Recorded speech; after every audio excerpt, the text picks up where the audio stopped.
Investigasyon sa umano'y payula sa LTO. Ipinag-utos ni Acting DOTR Secretary Giovanni Lopez na imbestigahan ang mga aligasyon ng payula o lagay sa Land Transportation Office, LTO. Ang direktibang ito ay inilabas bilang tugon sa planong nationwide transport strike na inanunsyo ng grupong Manibela. At ito na nga mga partner, no? Reklamo ng Manibela sa LTO, isa-isahin natin partner, ano? Mabagal daw ang proseso ng rehistro ng sasakyan sa LTO. Mukhang may mga sasakyan ng aking mga kapartner. Totoo yan. Oo. Kaya lang, hindi yata kayo sakop dito mga partner eh. Bakit? Kasi panghimpapawid mga sasakyan ninyo eh. Saldi ko ba? Pag-shider eh. Pag-shider. Ito nga kumpare ko, walis lang ang sinasakyan. Kita muna. Tama nga partner ba, hindi sakop dito sa land transportation. Okay, tuloy natin. May alleged payula o under the table payments para mapabilis ang proseso. May reklamo rin tungkol sa excessive penalties at mabigat na government processing. Mabagal, sorry. Ayon kay Sik Lopez naman, ito naman sa kabilang banda naman, ano? Hindi pa sila direktang nagkausap ni Manibela Chairman Mar Balbuena. Pero nakausap na ito ng LTO Chief Asik Marcos Lacanilao. Sabi ni Lopez, ang registration delays at payula allegation ang nasa sentro ng isyo. Inutusan niya sila Lacanilao na imbestigahan agad ang allegations, mag-submit ng recommendations sa Tuesday, bukas na yun, ano? Oh. Unahin ang mga empleyadong may reklamo at kung may ebidensya, tanggalin agad ang sangkot na personnel. Now, ito mga kapartner, ang tanong dito, ano? Naniniwala ba kayo na may payula o lagayan sa proseso ng vehicle registration sa LTO? Naniniwala ako dyan, partner. Sandali partner, bago mo may sasakyan ka ba sa lupa o sa Himpapawid? Walis. Tuloy. Ako naniniwala po ako yan. Parang nagiging kalakalan na po yan dito sa ating bansa eh. Yung payula na yan eh. Pagproseso ng mga registration, hindi lang yan sa mga hindi lang yan sa mga sasakyan, kundi pati sa mga motor.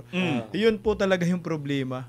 Yan ang isa sa mga sakit ng Land Transportation Office, partner. Lalo na ngayon, yung LTO Chief, alam mo ba kung sino yan? Sino? Marcos Lacanilao. Oh. Marcos. Hindi Marcos ang apelyido, pangalan. Lacanilao ang apelyido. Partner. Idol. Partner. Mm. Ito yung kasama. Kasama saan? Sa pagkidnap kay former President Duterte. Oh. Siya ang sumama kay Tatay Digong papunta sa Netherlands. Kaya ito nabigyan ng posisyon dyan sa LTO, parang ito ang kanyang premyo. Yun. Sandali partner, kaya ba siya nilagay sa Land Transportation Office dahil sumama siya sa Himpapawid? Sinabi ko yan Ulit mo lang yun bang requirement niya? Kaya sa Land Transportation siya linagay? Parang yun yung qualification, baka sa amin. Kasi kuniston din ito ni Senador Marcolita, di ba? Anong qualification mo? Bakit nasa LTO ka? Correct. Yung ginagawa mo lang naman, nag-transport ka kay former President Duterte papunta sa Dahig. Hindi ka pwede dun sa sa kalupaan, sa kalangitan ka, himpapawid ka. Partner ka, PL. Partner, no? Partner? HTO na dapat. Heaven, air. Air lang, air. air pala, air. Sige. Ito, partner. Naniniwala ako na merong ganyang klaseng kalakaran dyan sa LTO, yung payola-payola na yan. Correct. Hindi lang sa mga rehistro. Sandali, bakit? Kasi sabi ni partner mo, walis tingting lang naman daw ang hawak mo eh. Aminin ko sa inyo, partner. Ay, ano yun? May Ano yung sasakyan? 15 dump truck ako. Ayun! Balakpakan na. Kumpare, mayaman walang kumpare. Dagdag mo, partner. Contractor mo lang pala to. Kapalingon nyo, Contractor yan. Hindi, kinuha ko lang yung atensyon niya. Ano sinakyan mo pag Hindi, Pison? Yung sinakyan mo papunta sa... Hindi, ang totoo, partner. Meron talaga yan. May kalakaran na matagal na yan. Hindi lang sa mga rehistro, sa mga sasakyan. Pati sa pagkwalisensya. Kahit sa pagkuha ng lisensya. Partner, imbis na ang tao pupunta sa LTO para mag-take ng exam, para makakuha ng lisensya, tama naman yung mga sinasagot niya. Minsan nagkakamali yung iba. Sinasadya. O sinasadyang maliin kaya baka ganun, no? Hindi natin sinisigurado 'yan. Pero ang madalas na nangyari, imbes na mag-take ng exam itong itong tao na kukuha ng lisensya, nagbabayad na lang na partner para mamaya-mayang kaunti, labas na yung kanyang lisensya. Pero, yung proper na dapat merong malaman yung tao sa pag-take pa lang ng exam, nawawala. Correct. Kaya napakaraming kamote driver, mga partner, at mga sasakyang rehistrado na yung iba nga nagagamit pa nga sa sa hindi magandang gawain, partner, tulad ng mga pag-hold up, pagpatay ng tao, yung mga sasakyan na yan, mga partner, na imbis dapat sinusuri nilang maigi at inaalis nila yung matagal na kalakaran na yan na payola-payola dyan sa LTO. Yan. Partner Dan. Ako, masasabi ko, dyan, isa naman po itong katibayan na ito pong administrasyong kasalukuyan, talamak po ang korupsyon. Hindi lamang po sa flood control, hindi lamang po sa lahat ng mga ahensya. Ito, nagpapatuloy naman po na may korupsyon naman po dito sa Land Transportation Office. At ngayon, kukuha ka ng lisensya, magkano ang mahal, di ba? O, kuha ka ng student, kuha ka ng driver's license, papasok ka, meron ka, VIP ka pa, tapos hindi ka na magtetes, automatic lalabas agad yung lisensya mo. Tapos sa rehistro naman, kahit hindi ka na pumunta ron, kahit hindi mo nadalhin yung sakyan mo, nangyayari yan. Bakit nangyayari yan? Kasi po sa korupsyon. Correct. Alam nyo, ito, uulitin natin, lahat na yata ng ahensya ng gobyerno may korupsyon. Correct. Di ba? Ngayon, nung panahon ni Tatay Digong, mga kababayan, mga partner, lahat yan takot sa korupsyon. Correct. Meron pa, partner, lilinawin. Babarahin kita ron. Sige. Merong isang ahensya, partner, na hindi nakitaan ng korupsyon. Alin? Ang OBP. Office of the Vice President. Oo. Ang tinutukoy ko, under the Office of the President. Ayun, okay, nadali. Lahat po ng Father Badong, ituloy mo. Nagkalinawan din. Tama yan. Alin ang tama? Lahat na sinabi ni Dan, tama. Paano naman sinabi ni KPL? Hindi, si Dan lang. Sa pool. Si Dan, tama. Tama si Dan. Si Kapil. Si Kapil. Magsusulian ng kandila. Pabuti nakagitna ako rito. Si Kapil, may tama.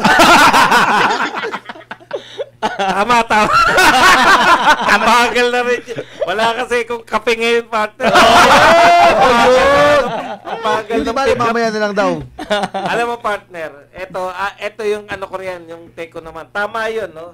Yung sinasabi nga ni Brother Dan na halos lahat sa gobyerno ngayon ay mayroon pong anomalya, corruption, etc. Kasi nagsisimula po yan sa mga nilalagay sa pwesto. Di ba sabi nga ni Partner Bisdak, itong sila Kanilaw, ang tanging alam nito sa transport ay yung Mag-escort. hinatig niya si Tatay Digong. Mag-escort sa aeroplano. No? Siya yung nagpatunay na lahat nung ginawa.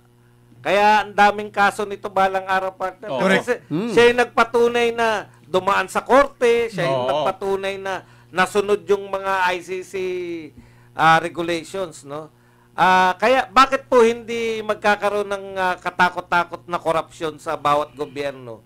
Samantalang ang ina-appoint natin hindi by yung iyong kakayahan, hindi yung kakayahan ng pinagbatayan, kung hindi yung pagtanaw ng utang na loob. O, 'di ba? Kaya meron tayong secretary na ng agriculture.